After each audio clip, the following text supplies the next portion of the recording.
बिस्मिल्लाहिर्रहमानिर्रहीम। इस वक्त एक मामला बहुत ज्यादा जो है वो हाईलाइट है कि फैसल वाडा साहब की जानिब से जो वजारत सनत व पैदावार है उस पर 125 अरब रुपए के स्कैंडल का जो है वो एक इल्जाम आयद किया है, जिस पर जो हारून अख्तर साहब है उनकी जानिब से भी इस मामले को जो इल्जाम है इसको मुस्तरद किया जा रहा है। इस पर बहुत ज्यादा सोशल मीडिया पर भी डिबेट हो रही है।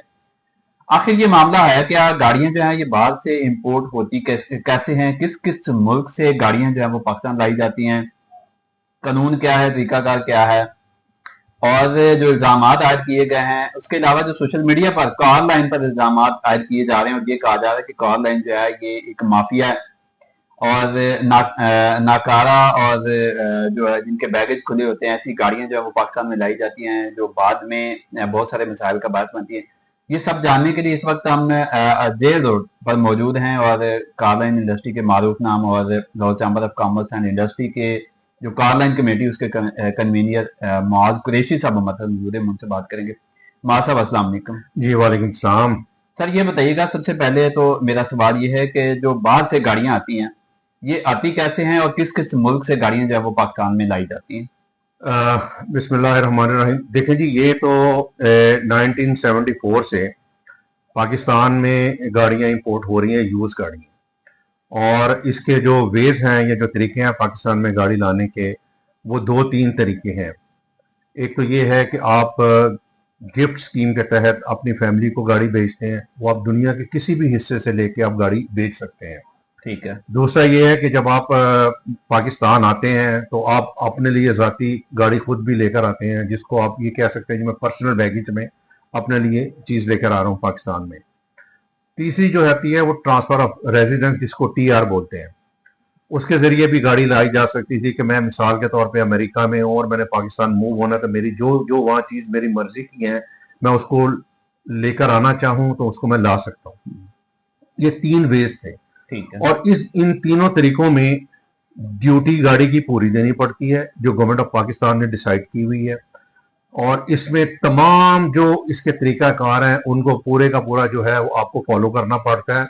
लीगल वे से ये गाड़ी पाकिस्तान में इंपोर्ट अच्छा, होती है। आप लीगल वे की बात कर रहे हैं। एक ये भी समझा जाता है कि कस्टम वालों को मैनेज करके आप जो है वो बड़े अच्छे तरीके से इसमें कुछ रियायत ले सकते हैं, तो ये सच है? नहीं, ऐसी कोई बात नहीं है, क्योंकि पाकिस्तान में जो गाड़ियां इंपोर्ट होती है ना, इनकी पहले ड्यूटीज होती थी किसी जमाने में कि गाड़ी की इनवाइस के ऊपर ये गाड़ी कितने की आई है कितने की नहीं, उसके मुताबिक इसके ऊपर प्राइसेस ड्यूटीज इसकी डिसाइड करते थे। अब ऐसा नहीं है।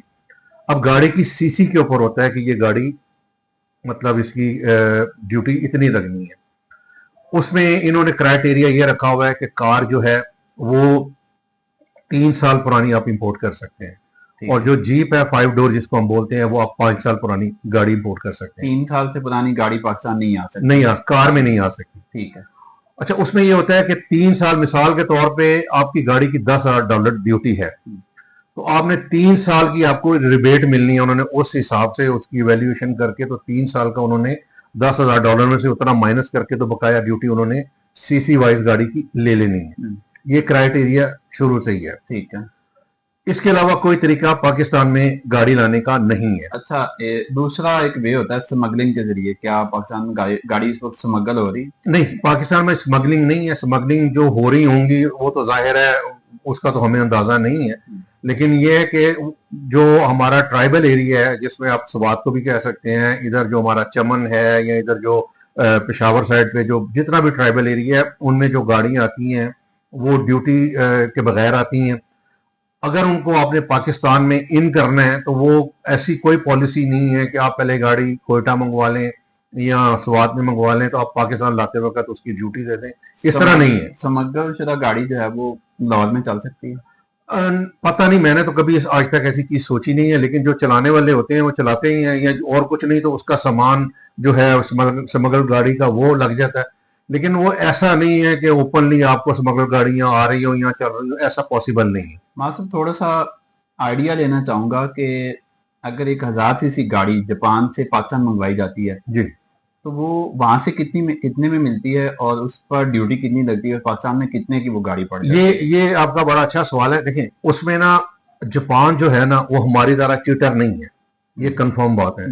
जापान में गाड़ियों की ना ऑक्शन जब होती है उसमें ग्रेड होते हैं, मतलब सबसे टॉप क्लास के जो ग्रेड हम जिसको कंसिडर करते हैं ना, वो 5 ग्रेड गाड़ी होती है। 5 ग्रेड का मतलब होता है गाड़ी बिल्कुल किसी भी किस्म के ऐप से पाक होती है।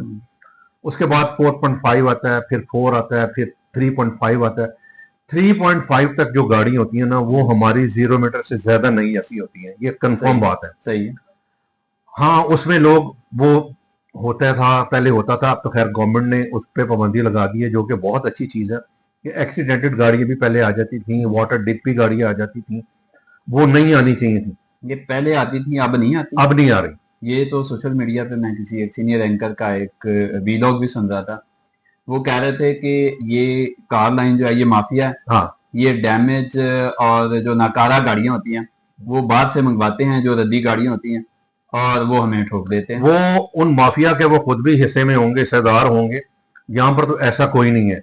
हाँ, हर किस्म का कस्टमर होता है जो एक्सीडेंटेड गाड़ी लेते हैं, तो जाहिर है वो गाड़ी सस्ती भी होती है, वो लोग लेके खुद बनाते हैं, उसको बेचते हैं। हर बंदे को पता होता है, इतना यहाँ पर कोई भोला नहीं है कि आपको आके तो जो मर्जी पैसे दे दे। हर चीज का ना एक होता है सिस्टम। लेकिन जो ग्रेड वाली गाड़ी है, जो कि गवर्नमेंट ने अब जो अभी रिसेंटली की है कि आप उसकी इंस्पेक्शन करवा के जापान से भी, और उसके बाद कराची पोर्ट पे भी उसकी इंस्पेक्शन होगी तो गाड़ी क्लियर होगी।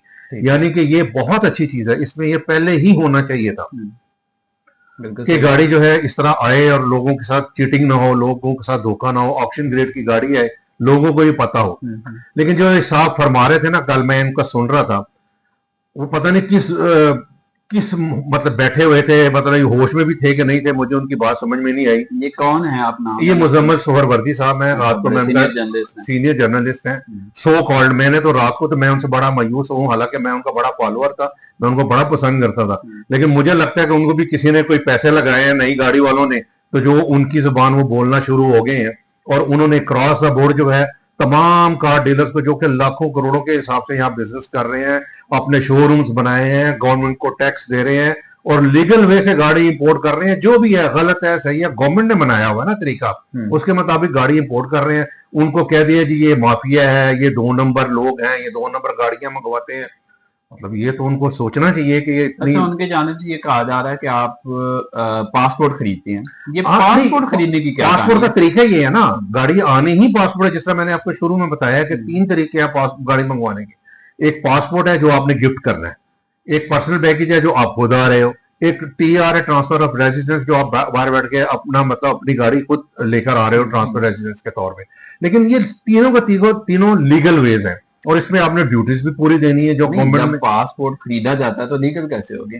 पासपोर्ट खरीदना ऐसे नहीं होता। मतलब देखे ना, आप मिसाल के तौर पे आप पाकिस्तान से बाहर है, अब वहां पर कोई ड्राइवर है, कोई छोटी मोटी जॉब कर रहे हैं, आप पाकिस्तान पासपोर्ट लेकर आते हैं, यहाँ पर आके आप अपने किसी कार वाले को, मतलब मिसाल के तौर पर मेरी आपसे दोस्ती है, मैं आपसे कहता हूँ यार मैं आपके नाम पे गाड़ी मंगवा लेता हूँ, आप मुझे परमिशन दे देते हो कि यार मंगवा लो, मैं आपके नाम पे गाड़ी इंपोर्ट कर लेता हूँ। अच्छा, उसमें ये होता है कि अगर मेजोरिटी में लोग ऐसे होते हैं कि क्लियरिंग एजेंट को आके अपना पास, क्योंकि एक सर्कल बना हुआ ना, जाहिर है ये आज से तो है नहीं, ये मेरे ख्याल में मेरी होश से पहले का ये बिजनेस ऐसे ही चल रहा है। और ये जो साहब बोल रहे हैं हमारे खिलाफ, ये भी शायद इसी तरह की इंपोर्टेड ही गाड़ी चलाते होंगे। ये गाड़ी आती ही इस तरह है। और ये बता रहे थे कि जी जापान, मतलब ये कोई मुल्क ऐसा बता दें कि जहां पर गाड़ी को मैन्युफैक्चर हो रही हो और वहां पर गाड़ी इंपोर्ट हो रही, तो मैं इनको जापान की मिसाल देता हूँ। जापान से बड़ा एक्सपोर्टर दुनिया में कार लाइन का कोई भी नहीं है। आप उधर से जो मर्जी गाड़ी मंगवा लो इंपोर्ट की, मतलब उधर जो है ना यूज गाड़ियां सारी मर्सिडीज ले लो, यहाँ बैठ के हम ऑक्शन में जापानी, मतलब जापान की गाड़ियों में वॉक्सवैगन क्या, जो भी यूरोपियन, जो दुनिया जान की गाड़ी वहां से वो लेते हैं और वहां पर आती है और हम वहां से मंगवाते हैं। तो ऐसी बातें नहीं होती ना, ऐसी बातें करनी चाहिए। हाँ, तरीकेकार के मुताबिक सबको क्रॉस द बोर्ड लेके चलना चाहिए। अगर पासपोर्ट का कोई दुख इनको लग रहा है कि उस पर गाड़ी नहीं आनी चाहिए, तो और तरीका बनाए, वो कंपटीशन का माहौल दे ना। अब यहाँ पर चंद खानदान है, अब चाइना की गाड़ियों के बहुतात है। अब बताएं आपके मेरे लिए यहाँ पर कौन सी गाड़ी है? जितनी भी गाड़ियां आ रही हैं वो सारी तकरीबन समझ लें 99 मिलियन से प्लस है। सही, छोटी छोटी गाड़ी तो कोई भी नहीं है। आपने आज अगर कोई 0 मीटर गाड़ी लेनी जानी है, आप बताएं सिवाय ऑल्टो की आपको कोई गाड़ी अवेलेबल है? बिल्कुल नहीं। या कोई कल्टस आती है 1000 सीसी, वही 50 लाख रुपए की, या स्विफ्ट या सिटी 50 लाख से ऊपर की गाड़ी है, इसके नीचे कोई गाड़ी है नहीं है। अच्छा, एक और बात जो सबसे बड़ी तकलीफ दे बात है, ये जिनकी हमायत कर रहे हैं ना, जिनसे इन्होंने पता नहीं मैं उनको क्या कहूँ, उनको खुद समझ नहीं, आ जाना चाहिए। साथ जो है वो कानून का हवाला भी दे रहे हैं। नहीं, कानून का हवाला मैं भी दे रहा हूँ ना, मेरे साथ आके बैठ के बात करें। वो कह रहे हैं ये माफिया है, ये 2 नंबर गाड़ियां आती है। 2 नंबर गाड़ियां तो मतलब होता है कि स्मगलिंग की गाड़ी आ जाए, आप उनको 2 नंबर कह सकते हो। आप वो जो इसको किस तरह कह सकते हो कि ये 2 नंबर उनका गाड़ियां ये जो भी इम्पोर्ट कहना है करके आई हैं। कि जो हमने पहले भी बात की कि नकारा होती है, जो वहां पे रद्दी नहीं, होती है, वो यहाँ नकारा पे देखिए, हमें मंगवा दे रहे हैं। नकारा जो होती है ना, नकारा आती है सारा बिलालगंज भरा पड़ा हुआ और पार्ट्स की सूरत में आती है। आपको उनका पार्ट्स वहां से मिलता है, ठीक है। उनमें चंद गंदे लोग होंगे जो उसको जोड़ जाड़ के बेच देते हैं, लेकिन डॉक्यूमेंटेशन तो सबकी होती है, ड्यूटी तो उन्होंने भी उसकी दी होती है ना। अच्छा, उनकी जानिब से ये भी कहा गया है कि जो फैसल वाडा साहब हैं, वो आपकी जबान बोल रहे हैं, तो आप चूंकि जेल रोड के अहदेदार भी हैं, हम्म। तो आपका राब्ता है फैसल वाडा साहब नहीं, से? हमारा फैसल वाडा से राब्ता नहीं है, लेकिन जाहिर है वो अगर बोल रहे हैं तो वो अपनी किसी लॉजिक में बोल रहे होंगे, जाहिर है वो चीज समझते हैं ना। अब वो अगर हमारी आवाज बन रहे हैं, मतलब लाशौरी तौर पे या जिस तरह भी हम उनको कह लें, उनका थैंकफुली हम कह उनका होना पड़ेगा, क्योंकि और तो कोई नहीं बोल रहा। अब आप एक तरफा तौर पे कोई मिनिस्टर आता है, वो आके बैठ के कह देता है जी ये डक्का लगा दिया बकौल मुजम्मिल सोहरवर्दी साहब के। ये धक्का तो नहीं होना चाहिए, इसका वे होना चाहिए, एक कंपटीशन का माहौल होना चाहिए। आप इतनी गाड़ी पूरी नहीं कर सकते। अब देखो ना, टोयोटा की मिसाल दे रहे थे वो, और होंडा की मिसाल दे रहे थे। अब टोयोटा जो पाकिस्तान में आ रही है, आप नवाज भाई उसका अंदाजा देखें कि वो 10 साल पुरानी गाड़ी है। उसकी जो शेप 10 साल से हमें यही दिए जा रहे हैं। दुनिया में 2 जनरेशन चेंज हो गई है। इंडिया में अभी सिटी चेंज हुई है पिछले दिनों में, कितने की, 12 लाख रुपए की। अब वही सिटी यहां पर ले रहे हैं 60 लाख रुपए की, ठीक है ना। अब वो उसमें 2 जनरेशन हमसे वो नई गाड़ी है, ठीक है। हमारे पास जो आ रही है ये 2 जनरेशन पहले की गाड़ी है। कभी हम लाइट नीली कर देते हैं, कभी पीली कर देते हैं, पेपरों में लिख देते हैं 2026। अब जिस तरह बसों में नहीं लिखा होता था, पुराने बसों में अभी भी लिखा होता है कि 2000 हर साल नया मॉडल लिख देते हैं, बस टूटी फूटी बस होती है। अच्छा महाज साहब, ये बताइएगा कि अगर ये पासपोर्ट नहीं बिकते, गाड़ियां बाद से आना जो है वो बंद हो जाती है या कम हो जाती हैं, तो यकीनन लोकल इंडस्ट्री जो है उसको तो फायदा होगा। देखिए, लोकल इंडस्ट्री में चंद खानदान है ना, उसमें उनको फायदा होगा, लेकिन मेरा सिर्फ ये सवाल है कि लोकल इंडस्ट्री में मेरे लिए क्या है। मुझे आज गाड़ी को लेने जानी है तो मैंने 60 लाख रुपया दे के क्या 2 जनरेशन पुरानी गाड़ी खरीदनी है? क्या मैंने सिर्फ ऑल्टो ही लेनी है? मेरे पास कोई ऑप्शन और नहीं है। अब जिस तरह दुनिया में, बल्कि इवन जापान में जितनी बड़ी कंपनीज है, 660 सीसी से लेके बड़ी से बड़ी सारी गाड़ियां वहां बनती हैं। यहाँ क्यों नहीं बनती? यहाँ पर गिनती की चंद गाड़ियां बनती हैं, और वो जो आपको देंगे आपको लेनी पड़ती हैं। पाकिस्तान में सस्ती गाड़ी क्यों नहीं बनती? पाकिस्तान में सस्ती गाड़ी माफिया सर, माफिया वो माफिया है नई गाड़ियों वाले। अच्छा, ये बनती नहीं है, ये मैं आपको एक और बता दूं, ये भी मुजम्मल होती है। हाँ, ये असम्बलिंग यहाँ होती है, यहाँ मैन्युफैक्चरिंग नहीं होती। तो असम्बलर जो होते हैं उनको तो फिर यही चाहेंगे ना कि वो सारा कुछ वही कमा लें और किसी को कुछ ना मिले। आप समझते हैं कि बाद से गाड़ियां जो है वो ज्यादा इंपोर्ट होनी चाहिए पाकिस्तान में? मैं ये नहीं समझता हूँ, मैं ये समझता हूँ कि जो जरूरत की चीज है, अच्छी चीज है, जो पाकिस्तान में नहीं बनती, जिस तरह 660 सीसी गाड़ी सवाई आल्टो के यहाँ कुछ नहीं बन रहा। सही है। हालांकि दुनिया में टोयोटा भी बनाता है, सुजुकी भी बनाता है, जनाब होंडा भी बनाता है, तमाम ब्रांड्स जो है 660 सीसी की गाड़ी जापान में बनती, यहाँ नहीं बनती। अब यहाँ आप मजबूर हैं कि आपने 1000 सीसी गाड़ी लेनी है तो सुजुकी कल्टस पे जाना पड़ेगा, और 660 सीसी लेनी है तो ऑल्टो में जाना पड़ेगा। इसके अलावा आपके पास कोई चॉइस नहीं है। सही। और फिर जो आपने बड़ी गाड़ी पे जाना है, करोला लेनी है तो 10 साल पुरानी जनरेशन है, सिटी लेनी है वो भी तकरीबन 8-9 साल 10 साल पुरानी जनरेशन है, और आपने जो भी सुजुकी भी जो लेनी है, कल्टस जो है, दुनिया बहुत आगे निकल गई। हमें वही, अब ये ऑल्टो जो हमें दे रहे हैं, ये ऑल्टो जापान में ये चेंज है, ये नई शेप में आ चुकी हुई है, हमें वही रगड़ा दिए जा रहे हैं। इसी को 26, इसी को 27, इसी को पता नहीं कब तक ले जाएंगे। बहुत शुक्रिया माज कुरैशी साहब, आपने टाइम दिया और बहुत सारी बातें इन्होंने हमको बताई।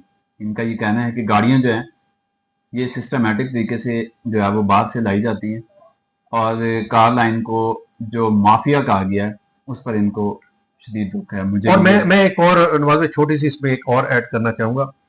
ये जो परमिशन है ना, ये लीगल तरीके से हर बंदे को होनी चाहिए। मिसाल के तौर में मैं बिजनेस कर रहा हूँ ना, या मैं टैक्स दे रहा हूँ, एक प्रॉपर ऑफिस बना के, शोरूम बना के बैठा हूँ ना, जिस तरह और चीजों की इंपोर्ट है ना, इसको भी लीगलाइज किया जाए कि हर बंदा गाड़ी इंपोर्ट करे। गवर्नमेंट को उसमें जाहिर है रेवेन्यू भी जाएगा, रेवेन्यू पहले भी जा रहा था। अब देखें, 1 साल से, पिछले बजट से गाड़ियों पे इन्होंने ये कदगन लगाई है कि गाड़ियां, मतलब इफ बट्स करके इनको टाइट किया, लोग गाड़ियां नहीं मंगवा रहे। अब गवर्नमेंट अपना कितना रेवेन्यू जो है वो जो लूज किया है। तो इसी तरह इनको परमिशन देनी चाहिए कि जो बंदा प्रॉपर तरीके से काम कर रहा है, थ्रू बैंक गाड़ी मंगवाए, एलसी के जरिए गाड़ी आए, आप यहाँ गाड़ी तमाम टैक्सीज हो, हर बंदा वाइट मनी भी हो, हर चीज सामने आ जाती है। आपके कहने का मतलब है कि अगर प्रॉपर सिस्टमेटिक तरीके से गाड़ी आएगी तो उसका मुल्क को भी फायदा होगा और मुल्क को जो है वो ज़र मुबादला भी, पैसे भी आएगा और लोगों को भी फायदा होगा। और लोगों को असल देखा ना, देखे जो बंदा जिसके 30-35 लाख की कैपेसिटी है, उसके पास कोई चॉइस नहीं है गाड़ी लेने की। ठीक है। जबकि आप जापान से लेते हैं तो आपके पास बेशुमार वैरायटी है, बेशुमार चॉइस, जो मर्जी आप ले लें, और उसमें इतने फीचर्स आला किस्म के होते हैं। मैं आपको एक हकीकत बताऊं कि जापान की 10 साल पुरानी गाड़ी भी अगर आप ऑप्शन के मुताबिक मंगवाए ना, ऑप्शन के, हमारी 0 मीटर से बेहतर होती है। ये आप चेक कर लें कहीं भी। तो बाकी गंदे अंडे तो हर जगह भी होते हैं, वो तो खैर अब सहाफत में भी है, तो पर इसी तरह ही चलता है जी। चले, बहुत बहुत शुक्रिया शुक्रिया आपका, जज़ाकल्लाह। Thank you.